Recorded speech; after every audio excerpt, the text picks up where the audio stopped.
Arsenal fan TV, DT, I mean, a very poor performance, and worse on top of that, more injuries. Not just injuries to minor players, that's Koscielny now, that's Alexis Sanchez gone, Coquelin gone, you know, Walcott's gone. I mean, basically you're talking about all the main players in our team are missing at the moment. We never saw that coming, did we? Do you know what I mean? Round of applause to Arsene Wenger. Yeah, we all knew Alexis needed a rest how long ago? Why did he carry on? Why did he play 90 minutes the other night? The game was won, take him off with 20 minutes to go. Take Ozil off, people like that. We knew that he would come into this game with a hamstring problem. What went? It's not rocket science, Robbie. At the end of the day, I'm sick of it. It's not so much the results now that are doing my head in, because I'm used to it. I'm used to seeing poor performances like this where we just bottle it, and it's what's going on at our club that's really pissing me off. From that toupee wearing parasite right at the top that owns us, yeah, right down. Chips Keswick, from Ivan Gazidis all the way down to Arsene Wenger. They're rinsing money out of our club, and they're leaving us short. We're not asking for much, Robbie. Strengthen the team. Go buy the players that are needed. Don't tell me there weren't people available. We've lost Coquelin, yeah? How many defensive midfielders were available in the summer? Loads. Loads. There were strikers available as well. It's... I mean, a very, very disappointing result, but at the end of the day, we could look back at it and say, you know, we're lucky to get a point here today because they should really have won the game. Yeah, we were lucky to get a point, but it's the same as West Brom, innit? We've dropped 5 points in the last 2 games. Where would them 5 points take us? You know, even 2 points dropped against the shit down the road.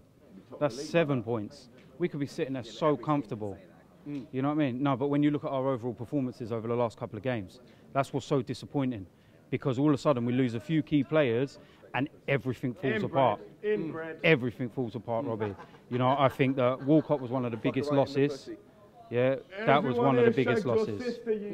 So I look at things like that and I just think, how can you lose 1 or 2 players and just fall apart so badly? You know, I know Man City have got a big squad, but they've lost some seriously key players. They didn't have Joe Hart yesterday. They've lost company. I don't know if they've lost as many key players as us. Well, because you're basically looking at all the main players here. Yeah, but look at it. You're talking this season. Man City have lost Joe Hart. They've lost company. They've lost Aguero, Toure. That's a whole middle of the team. Silva. You take. But they've had some poor performances as well, though. Yeah, no, so you could look at it and say it's a similar thing. Yeah, but they're top of the league and they've already qualified for the group stages of the Champions League. Right. What I'm saying is they've spent masses way more than Arsenal, right? But when they miss certain key players, even they have found it very difficult to perform. You know, I mean, they only just beat Norwich at home. They've lost some games to some teams that you would normally expect them to beat quite easily. So what I'm saying is, if you're missing key players, is that just it? You're gonna be up against it. No, because like I heard someone saying earlier, we still had enough out there to beat Norwich City. Those 11 are still good enough. You know, Bellerin hasn't been the same since he's come back from injury. So I don't know whether he's not fully fit because he just doesn't look the same. Giroud, he isn't the same since Walcott's been injured because he hasn't got no one pushing him no more. Now Alexis is out. You know, everyone's saying, oh, but Alexis could go up front if Giroud gets it. We literally have 1 striker, Robbie. It's November. 1 striker, 1 fit striker. If Giroud gets injured, what are we going to do? So I'm asking you. Right, let's switch what are you asking me for? Let's switch it round. You know, this is Arsenal Fan TV. I've got Robbie here, right? But you know, if ask Arsene Wenger, don't ask me. I don't know what we'll do. But I'm saying, if Giroud gets injured, who will go up front? In your head, you know, we still won't buy one in January. You know, we shouldn't be in that situation. You know, and if Flamini gets injured now, for instance, we have no defensive midfield. I've got to say, Flamini, I thought was one of our better players today.